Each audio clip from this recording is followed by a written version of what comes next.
Hi, and welcome to another episode of Digital Hobbit's RPG Reflections. Today I want to talk about what I call the paradox of lore, as well as my thoughts on licensed settings. But before I get into the main topic, I want to cover some recent reflections, as usual.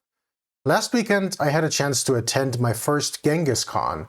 This is a local RPG con to Denver, and I only moved here about 2 years ago and missed it last year, so I was way overdue checking it out this year. And it really was a great con.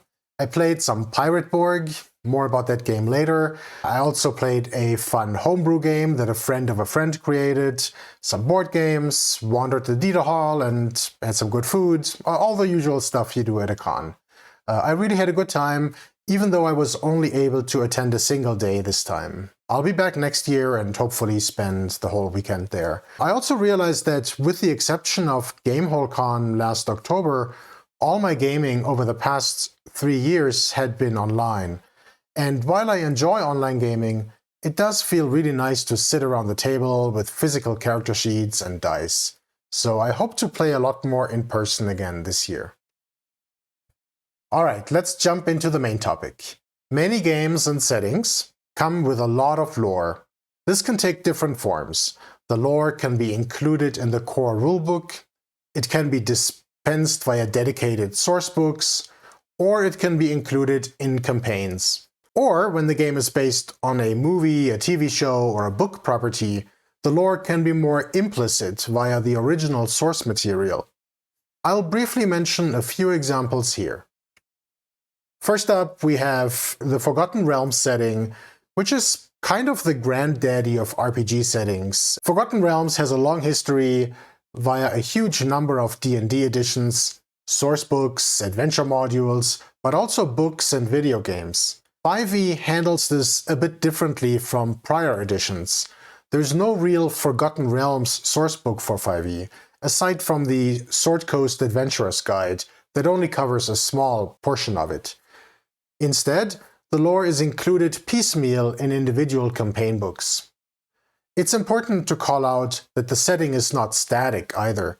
There's a large meta plot that extends throughout multiple D&D editions. This describes larger events that transpired in the setting, which significantly shake things up. For example, the Sundering before the 5e timeline. Longtime D&D players might make assumptions about canon, while newer players or GMs might lack a lot of this context, which I feel makes it challenging. Runequest's Glorantha setting also has a reputation for rich and detailed lore. Similar to the Forgotten Realms, this setting has evolved over the course of 50+ years, and also sports a significant metaplot spanning the many editions. Then of course we have the Lord of the Rings, which is most recently used in the One Ring RPG by Free League, based on the Lord of the Rings and Hobbit books. Notably, this game is based only on the books, not the movies that many of you have probably watched. The book only describes one region in detail, although more sourcebooks are undoubtedly coming in the future. But I mostly see this as an example of implicit lore. Most players will have some level of familiarity with either the books or the movies. But that's also where the problem begins, as the level of knowledge will likely vary a lot from one player or GM to the next. The bottom line is that there's a huge amount of lore when you combine the explicit lore from the book with the implicit lore from the source material. There's a reason that the One Ring refers to the GM as the Lore Master. World of Darkness is worth mentioning as well. This of course started with Vampire the Masquerade in the early 90s, and a bunch of other games followed, such as Werewolf and Mage. And as with some of the previous examples, there's an extensive metaplot that developed over the course of multiple editions. Then we have Star Wars. There were a bunch of RPGs in this setting over the past decades, including the current edition by Fantasy Flight Games or Edge Studio. There's the implicit lore that spans all the Star Wars movies and other media, and the explicit lore that's spread over a number of source books for the RPG. There are actually several alternative core books, each with a different focus. Age of Rebellion focuses on the Rebel Alliance's fight against the Empire.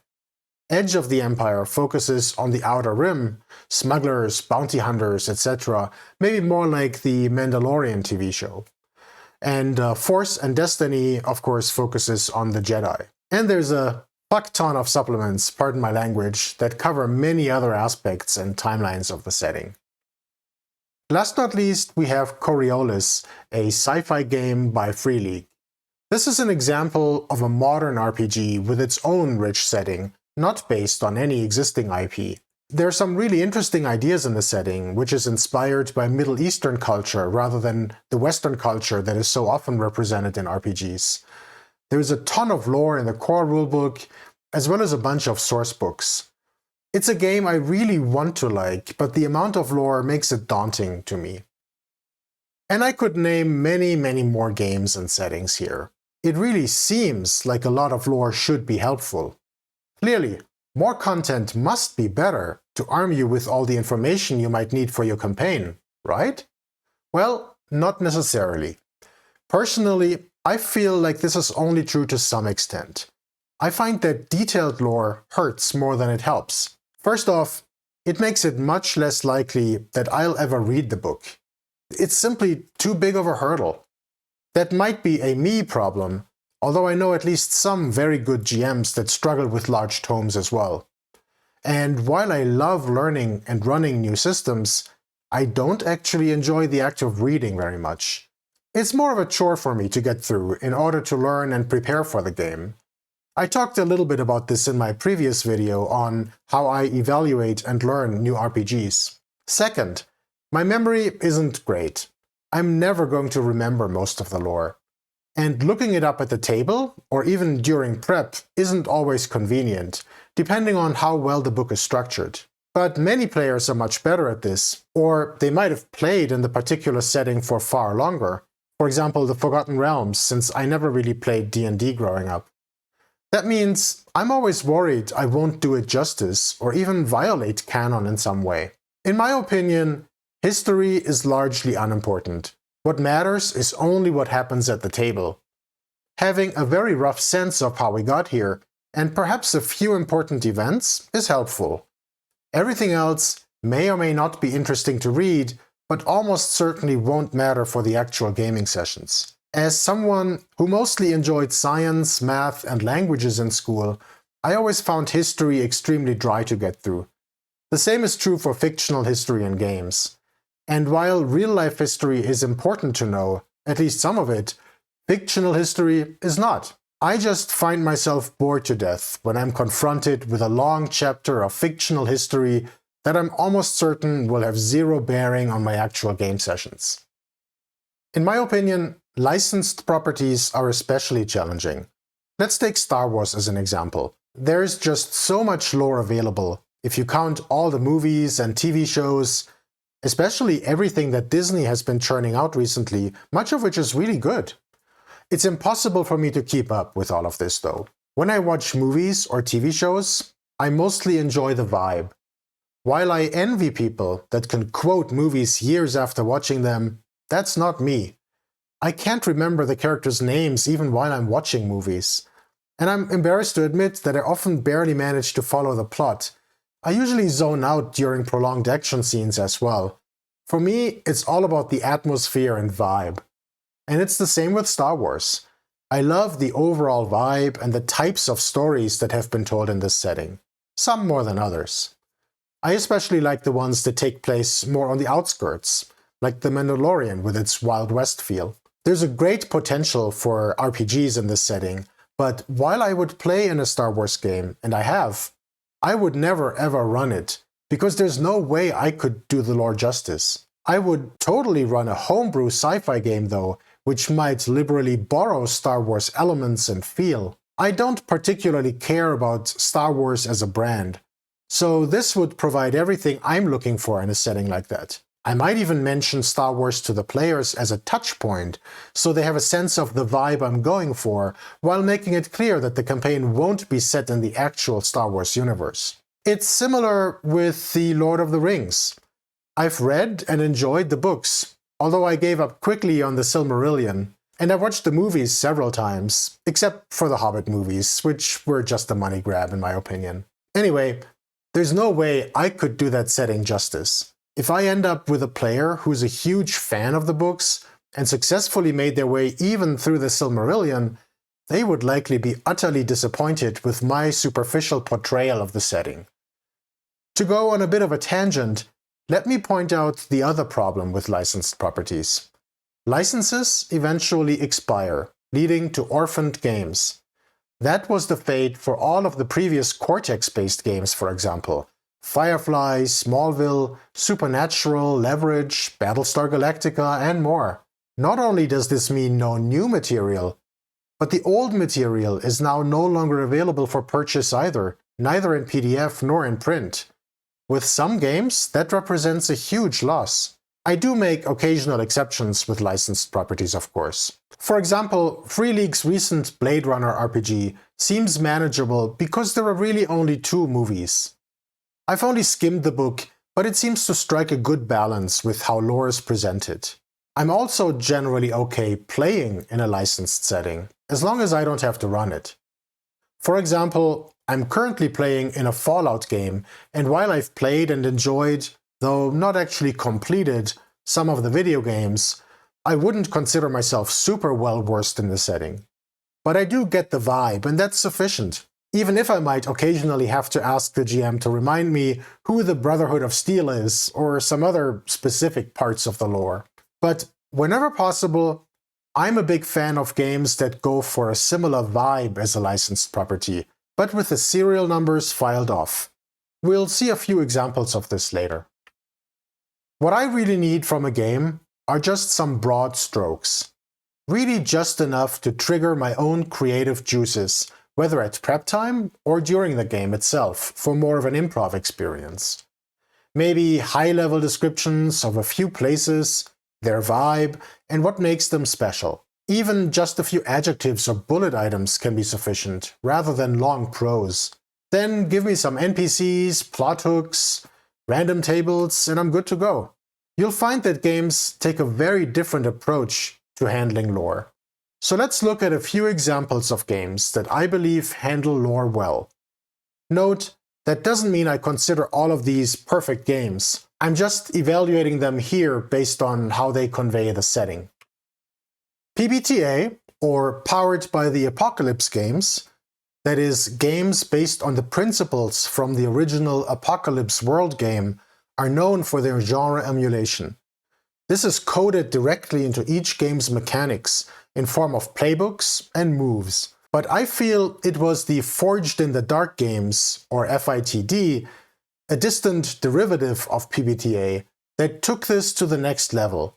Let's take Blades in the Dark as an example, the first Forged in the Dark game, as I think it handles lore extremely well. Out of about 320 pages, only about 70 are dedicated to the setting.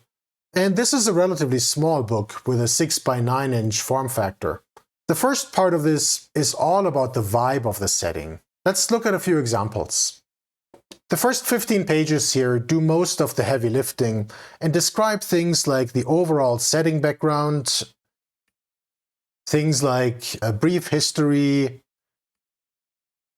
where energy comes from, the weather and seasons, what people eat in Duskwall or Duskfall, the city that this game takes place in, law and order, the underworld, academia, the haunted city, and then we get a nice map that shows all the districts of the area. This is followed by a section for each district, presented on a single 2-page spread, along with a rough map and some artwork to convey the overall look of that particular district.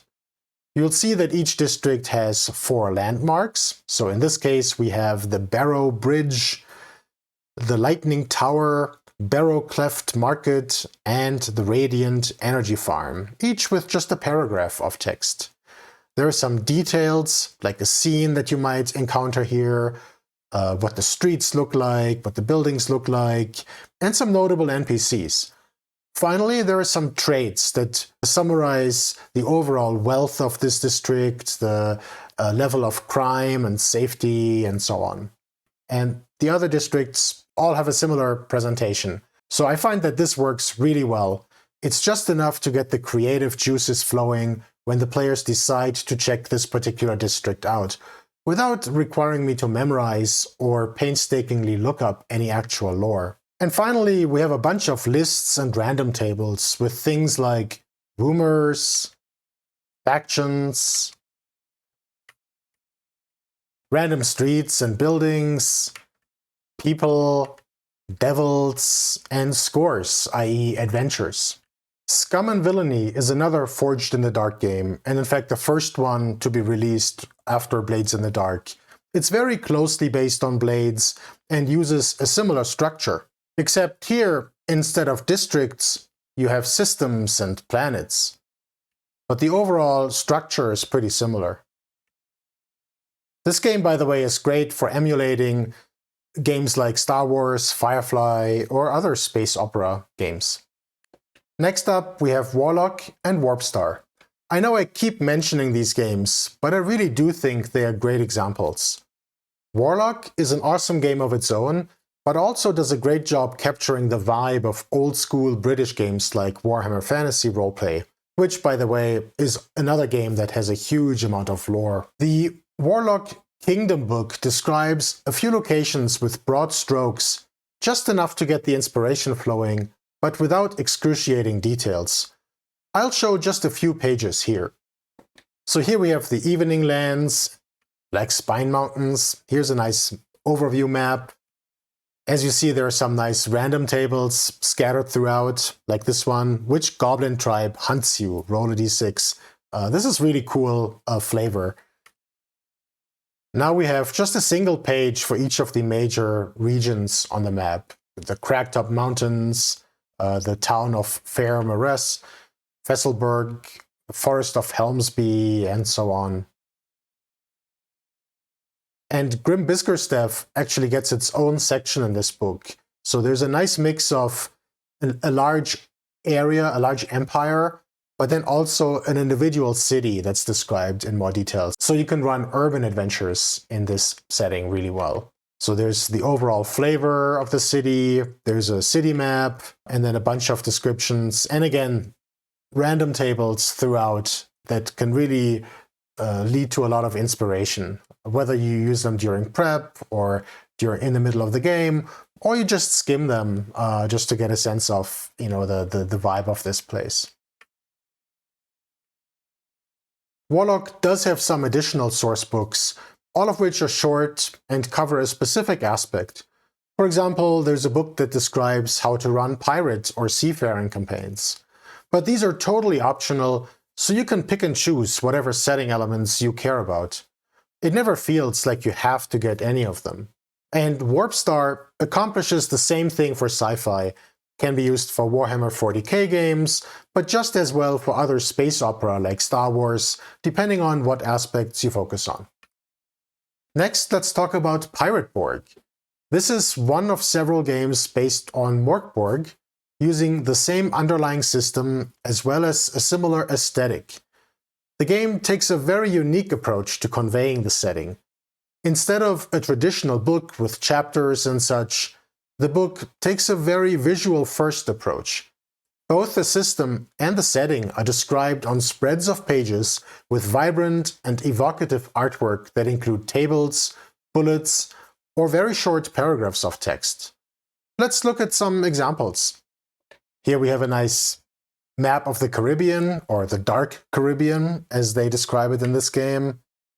You'll see just how cool the artwork is, and interesting choice of layouts and fonts. Definitely evocative. Each page looks wildly different from the previous one.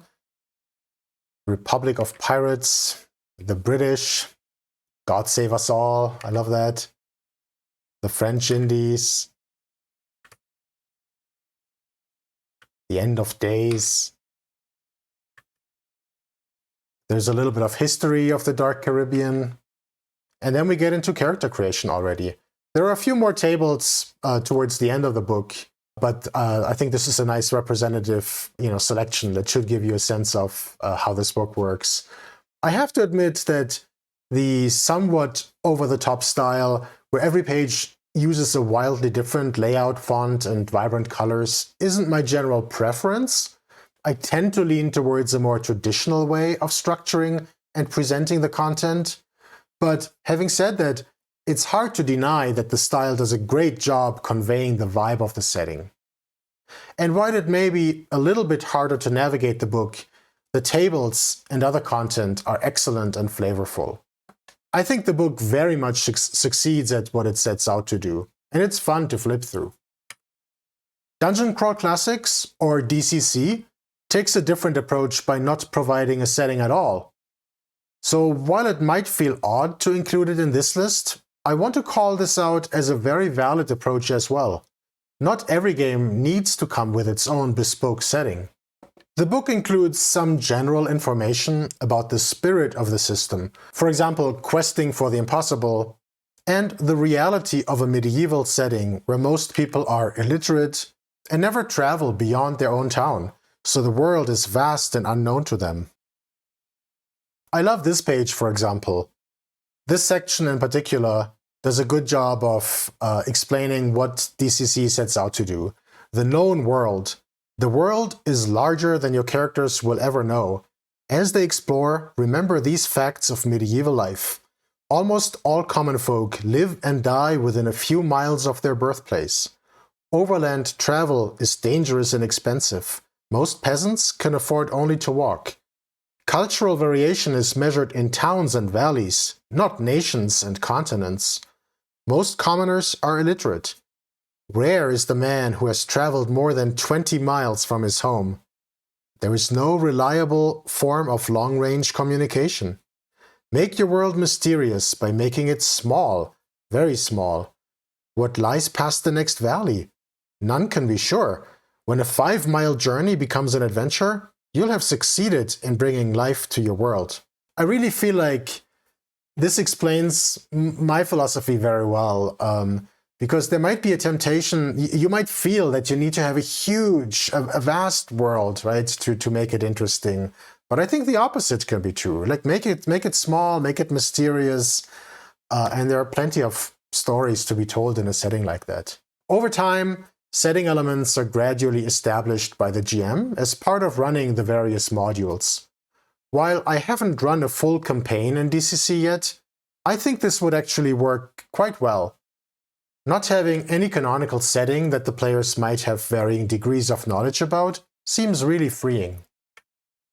Last not least, we have Broken Compass. Broken Compass is a unique pulp adventure game. The default setting is set in the modern times, emulating Tomb Raider or the Uncharted video game perhaps, but there are also setting books for the Golden Age, the Age of Pirates, and more. Here, we'll look briefly at the Golden Age book, which is centered around the 1930s. Think Indiana Jones or the Mummy, hunting for treasures and punching Nazis. There's no detailed lore at all, but rather lots of advice on capturing the essence and vibe of those settings. Let's flip through a couple of pages. We have the world, there's some nice artwork as well. We describe the different regimes in the setting. Remind people of the Prohibition era, technology, some weapons and gear, wealth, animals, and of course treasures. A lot of this game is about treasures. And that's pretty much it. And everything else, you can kind of bring in the vibe that you've seen in any of these movies or read in pulp adventure books, perhaps. I could name a bunch of other games, but hopefully this was a representative subset of games with different approaches to setting and lore. It's also worth noting that aside from fleshed out settings, there are many great system-neutral tools that can provide inspiration when needed. I'll talk about those in a future video. To wrap up, I hope I was able to convey why, at least for me, more lore isn't necessarily better. In fact, I strongly feel that less is more when it comes to lore, even if this feels counterintuitive. Which is why I refer to this as the paradox of lore. The next time you're in the market for a new game, perhaps try out a game that takes a more minimal approach to its setting. You might be surprised and find that this works better for you than expected. Well, that's it for now. Why don't you leave a comment to let me know your take on settings and lore? And as always, likes and subscribes are appreciated as well. Thanks for watching and see you next time!